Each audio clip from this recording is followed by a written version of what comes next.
Hello and welcome to another episode of the Saxo Market Call podcast. As always, my name is Søren Otto and I will be your host. We're back with this new format that we did the first round of last week, which is a weekly format. We had John Hardy and Peter Garnry in the studio talking about the US election and also catching up on a pretty eventful summer. Today we're going to focus in on the commodity sector, which if you listen to our summer specials, we had this commodity Supercycle episode where we talked about with Ole whether that was actually a thing or not. And then we're going to look at how is the commodity sector actually affecting the equity markets as well. But let's just jump into it. And I'm joined by two great experts again today. And I just want to ask you both, what are you looking at these days before I introduce you? Peter, what is your main focus these days? My main focus is a little bit what we already have talked about. The whole AI spending. You also had an acquisition the other day now from AMD that has been struggling to keep up with Nvidia. So now they're making a big splash to try to catch up. So for me, that's one of the main things to observe in equity markets, because it's been such a fundamental sentiment driver, because it's really, the future is priced off the expectations on AI. And then, of course, this whole question about recession or not, which is the single most important question for where equities goes next, right? But and my view on that I would actually say that the past week, the data points we've got in are actually pointing towards less fear around a recession compared to just 2-3 weeks ago. Yeah, and Ole, is that the same for the commodity markets? Well, absolutely, most certainly a recession, because commodities ultimately is driven by not only supply but obviously also the strength of demand. And looking at demand, I think probably the thing that I'm watching quite closely right now is still developments in China.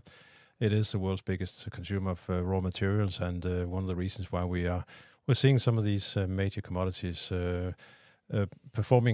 having performed relatively poorly in recent months, so that is most certainly on my radar. All right, and with that auditive introduction, I'm sure that you most likely recognize both of those voices. It is, of course, Peter Garnry, our head of Saxo Strats and also equity expert, and also Ole Hansen, our great expert on commodities. Welcome both. It's so great to have you here. Thank you very much. Thank you.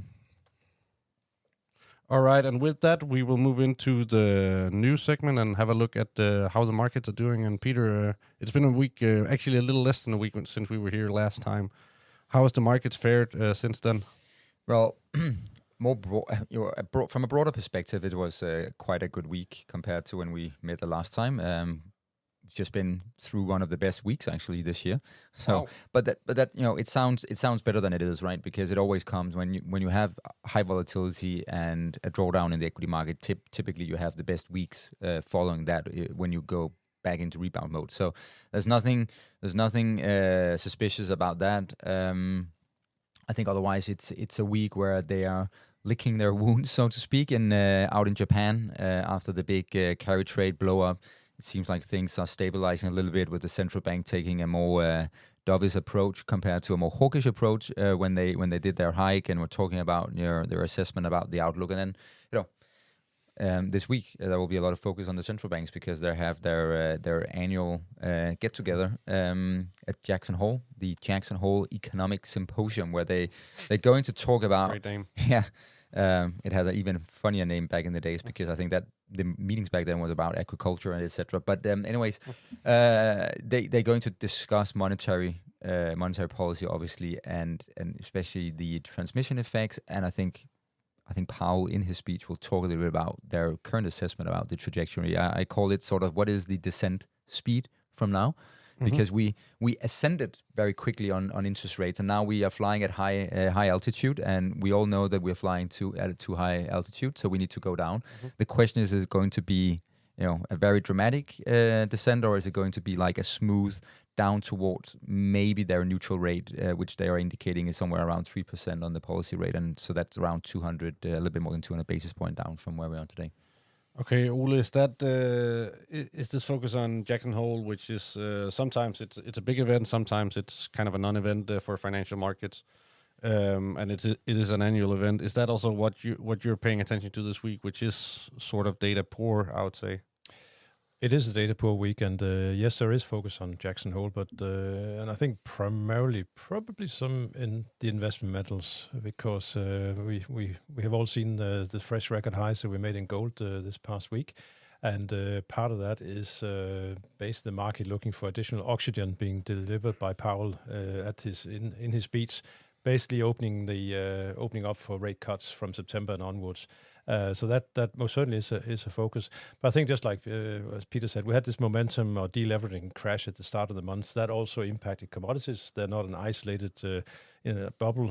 When something happens, when volatility blows up, risk is being reduced, and that's hurting all markets, including commodities. So we had quite a bit of a sell-off at the beginning of the month, and we're recovering from that now quite selectively. But we are seeing some of the especially I would say the metals do some heavy lifting here, especially some like copper and gold. But otherwise, yeah, it is the recovery phase after that initial weakness at the start of the month.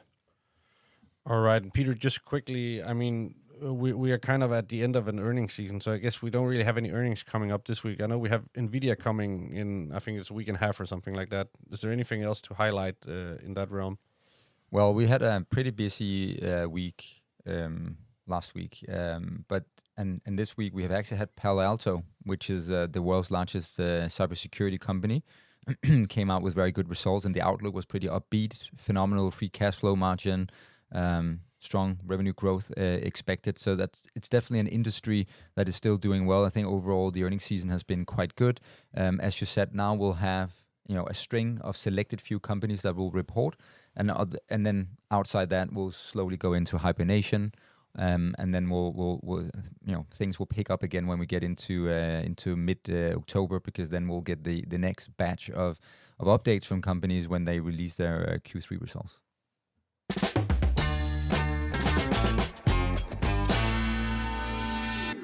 All right, and then let's move into this week's thematic focus, because many of you may have heard these summer specials that we did, and one of them was, as I said in the introduction, about this idea whether we were in a commodity supercycle, the idea that all commodities are doing quite well, and that it's generally supportive of each other. Obviously, then, since that, we've had quite a few reactions related to U.S. elections, but we've also seen this market crash about a couple of weeks ago.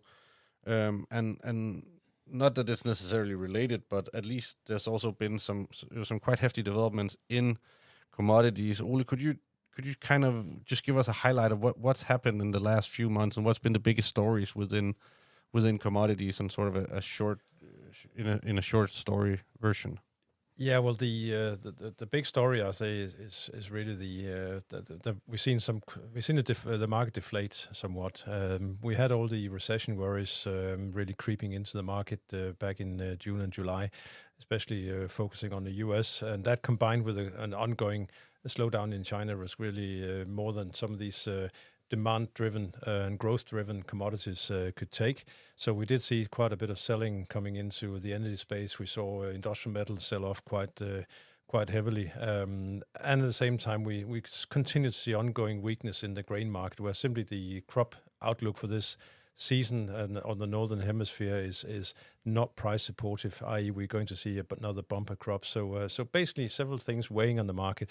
Since then, the market has stabilized, but it's still left with the question of where we're heading in terms of the economic activity. How much will rate cuts, when they start to come, how much will they support a restocking cycle in across key commodities, and how much is the potential risk of a trade war? How is that going to impact flows of commodities? So still a lot of different things to focus on, but generally we from a sector perspective, we're back to square one if you look at the overall performance on commodities, and that's down from a relatively robust performance back at the start of the second quarter. Peter, last episode you mentioned that one of the things that everyone should pay attention to is geopolitical risk. What's both of your takes on the developments in commodities relative to this geopolitical developments that we're, seeing on an ongoing basis, I would say, over the last few years? Has that had any impact on the fact that we're moving towards a status quo, as you said, Ole, or how do you guys see that? I think when we talk about geopolitical risk, we need to talk about short-term exogenous shocks that you cannot predict, and I don't think you should waste a lot of intelligence or hours speculating on how to mitigate that. And then there are the political the geopolitical long-term cycle, which is, as we have defined it in the Saxo Strats team, it's what's called the fragmentation game, right? So it's the world fragmenting. We're going away from this synchronized, globalized world with smooth supply chains, everything. We are in a happy family.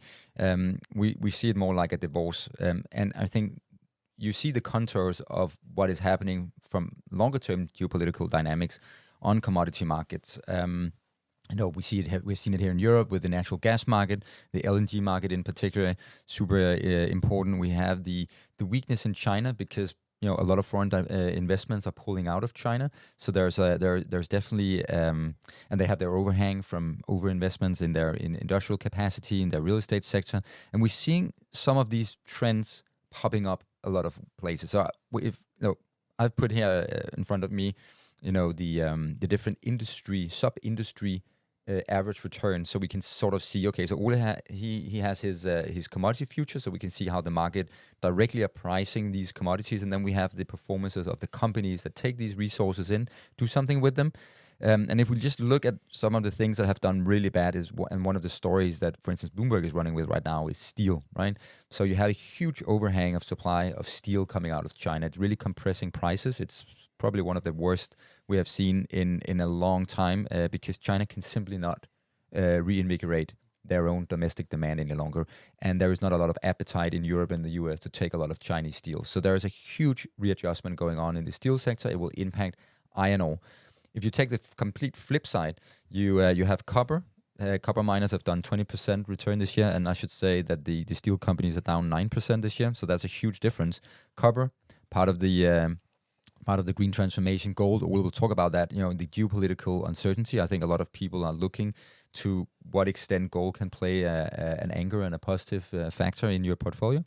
The gold miners are up 26%, and then I think Ole, a final thing, because I know you also look at the gas market and in generally how it's going here in Europe, and right now with Ukraine launching this incursion into Russia, Sucha, there's been disruptions of natural gas flowing into Europe, and that impacting prices on natural gas. But we have still these bottlenecks. So if you look at all the different commodity subcomponents in the global equity market, which one has done the best? Well, 30% return. It's better than AI, right? This year, it's actually oil and gas storage and transportation stocks. So the final point I want to make here is that there are always small pockets in the equity market where you have tension going on, and you can have very great returns in the short term. I don't have a huge, strong opinion about whether oil and gas storage and transportation are good long-term winners for the equity market. I certainly don't have any stock in my portfolio from that subcomponent, but it's interesting to note how strong the returns have been in that part of the market. Yeah, excuse me. And yeah, if we look at as Peter mentioned on the actual underlying commodities, there's no doubt that the geopolitical focus there is, as you also say, Peter, it's not really. We got hotspots right now. We got the Middle East, we got Russia, Ukraine, but the one that really stands out, I think, is the fact that central banks are hoarding gold at a record pace, and they've been doing that since Russia invaded Ukraine in 22, when suddenly the central bank could not access its dollars and euros, and that sent a bit of a shiver around the other central banks. So that's part of the drive for that demand, and that also helps explain why gold is doing so phenomenally well during a period where most of the time we've actually seen interest rates go up, which should be negative for gold. So there's this underlying support, and that I think that looks set to continue. That need from some countries and governments to de-dollarize their portfolios. And the gas story, as Peter mentioned, it is a phenomenal story, simply because we have an abundance of gas, but it's not as easy to transport as crude oil, and that basically means we have a complete dislocation around the world. Gas in the US is 5 times cheaper than or European gas is 5 times more expensive than gas in the US. That obviously creates some enormous opportunities for those who can transport gas around the world, and that's part of the reflection that we're seeing some of these performances. And obviously, I shouldn't be one to say that one commodity is more important than the other, but gas, oil, gold, silver, those kind of things are probably something that you hear more in mainstream media, and as such, probably spoken about more. and not that you should come up with any stories around it, but what's the expectation relative to this commodity super cycle? What's the general take? Are we out of a commodity super cycle, and are we? And what's sort of the near future looking like? Well, it has most certainly slowed down, that's for sure, because the demand outlook is a lot more murky now than it has been. We're not seeing the pickup in demand from China as probably would have been expected, simply because they're changing their model. They cannot build themselves out of into growth anymore. They have to export themselves into growth, and that's what they're trying to attempt.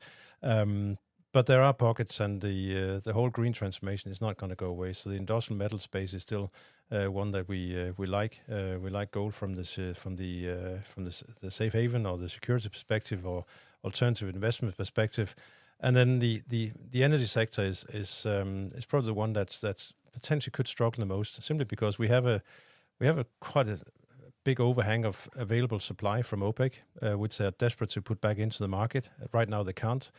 Prices are stuck below $80 a barrel in Brent. They were probably looking for 90 plus in order to balance their books. And the risk is if they want to add those barrels into the market at a time where demand in China seems like it's peaking this year, oil demand, refinery demand is slowing down quite a bit. Their rollout of EVs is going at quite a crazy pace.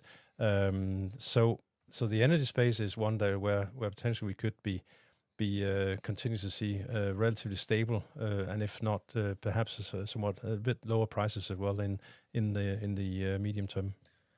I think it's also an interesting observation. Then when you look at the total return in the Bloomberg Commodity Index, you have the grain sector being down the most. You see that in the equity market as well.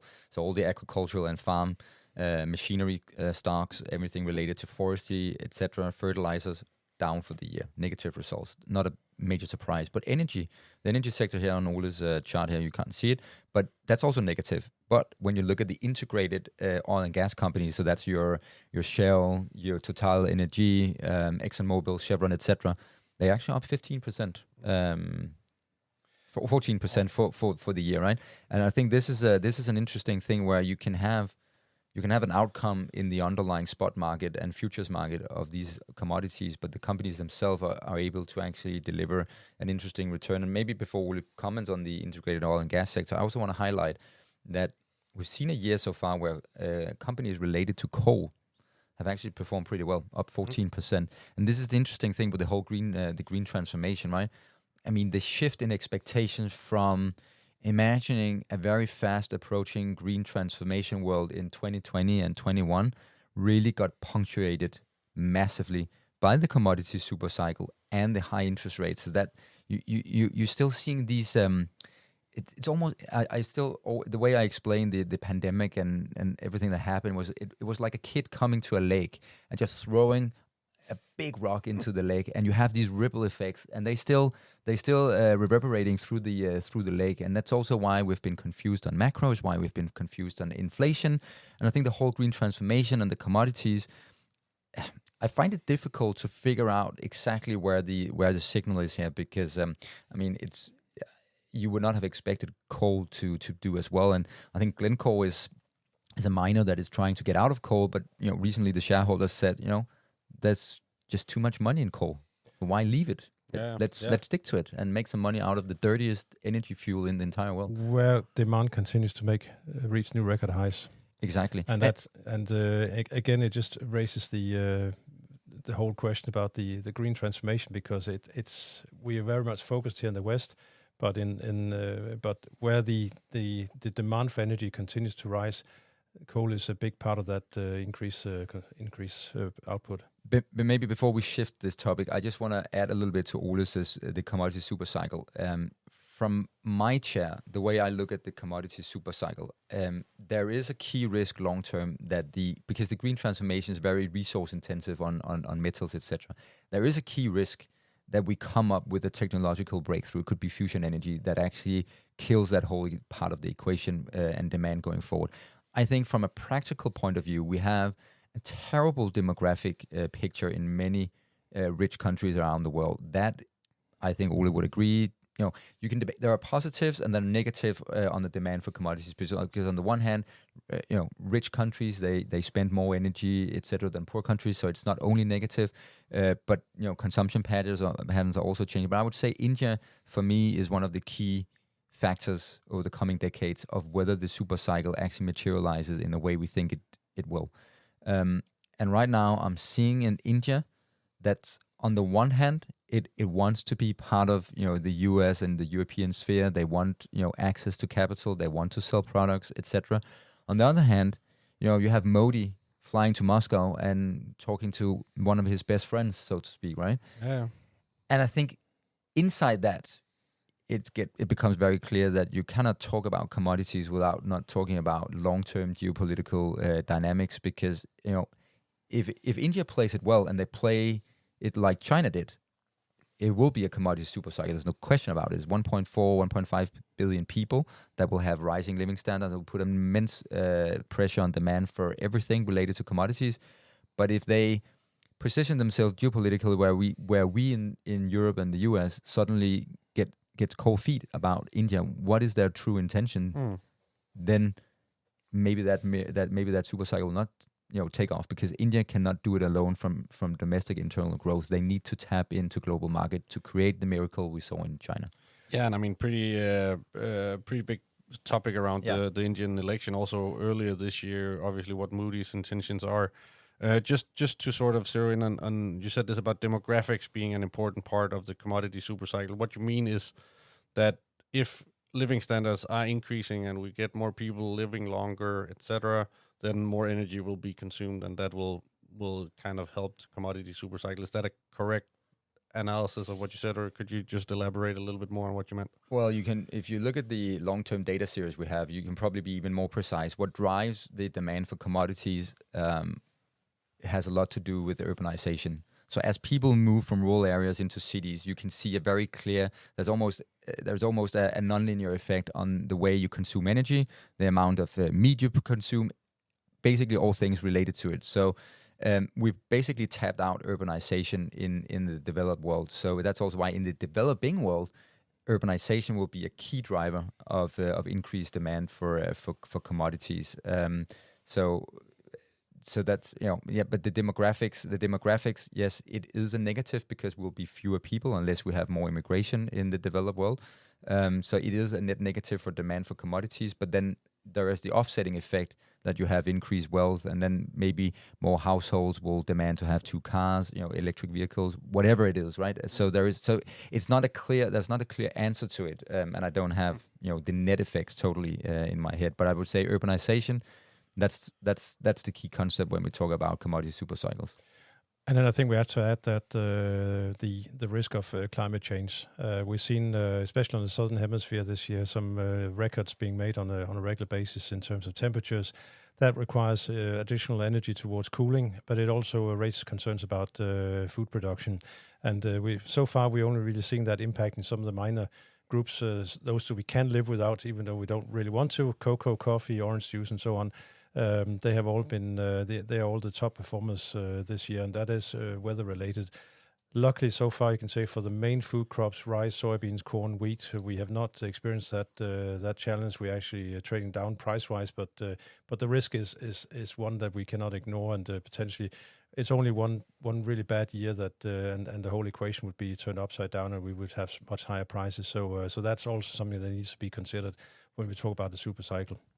Okay, so a lot of different factors to go in there, but precious metals is one that I want to ask about, just to sort of gather what we talked about here. Industrial metals, due to climate change and to the green transformation, we're still positive about that.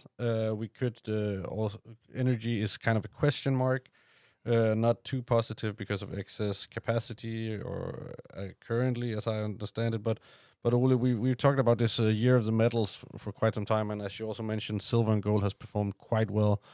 So if we just quickly touch upon the precious metals before we move on to the last round of this podcast, what's your take there? Well, basically, there is demand from non-interest rate sensitive investors out there, and that's been ongoing for the last 2 years. We talked about central banks.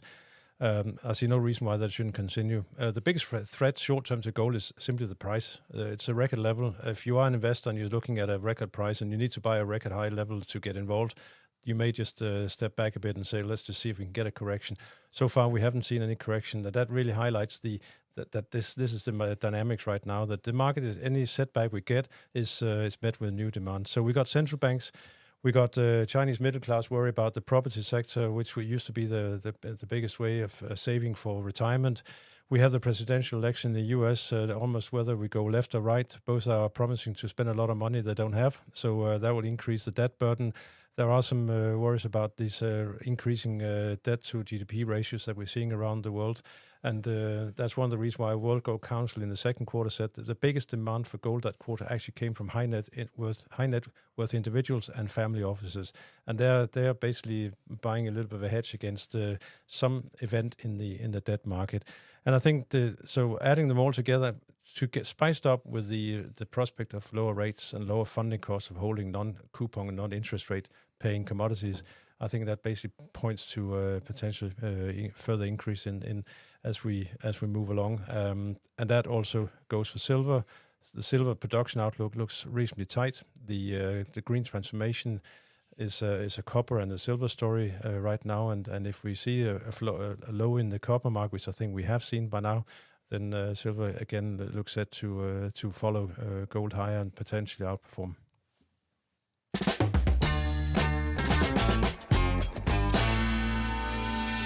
All right, moving into the last part of this week's episode of the podcast. Now we've talked a lot about commodities and also the commodity supercycle, and as listeners can definitely hear, there's a lot of factors here, and for sophisticated traders, commodities is something that's very intriguing to invest in, but it's also sort of a complex investment for many.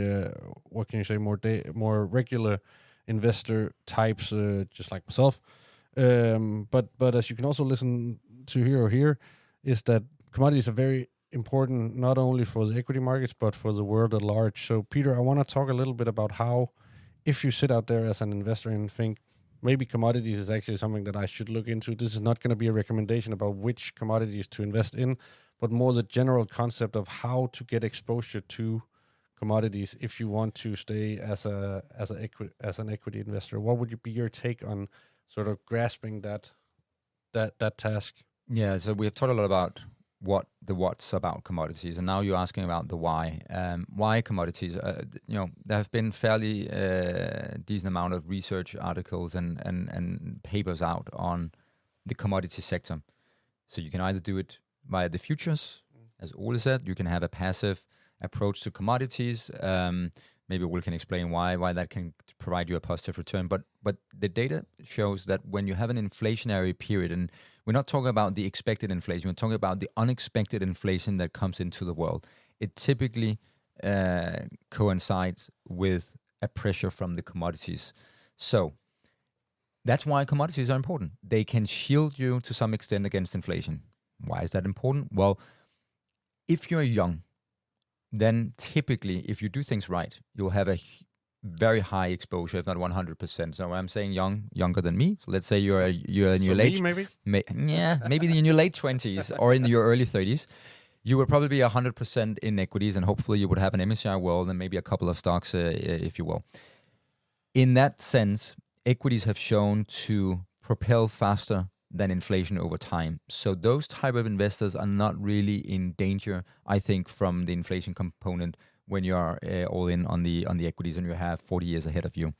So it becomes more important if you are an investor that you're far older, you're maybe approaching pension, or even you're living off your passive income. Then inflation is an adversary to your wealth. Because if you cannot keep up with inflation, you're actually destroying the wealth you have spent 40 years building in real terms. So that's the why commodities are important. And you can do it with UCITS ETFs here in Europe, where you get the passive exposure through the futures. I'll let Ole maybe talk a little bit about that. In the equity market, even if you're young or you don't necessarily from an asset allocation perspective would have commodities in your portfolio, there are pockets, as we've talked about, inside the commodity market where there are nice stories, right? So we talked about the copper market, and Ole and I have talked about it also on this podcast endlessly. Those are the stories inside commodities where maybe you can actually find companies that are quite interesting in terms of providing equity returns. So that's probably where I would look. And then there are all the sort of the secondary parts of the commodity market because it's integrated into the commodity, like battery production, etc. Aluminium is also going to be important for the future with the green transformation because of the lightweight metal. Aluminium producers have actually done pretty well this year, up 17%.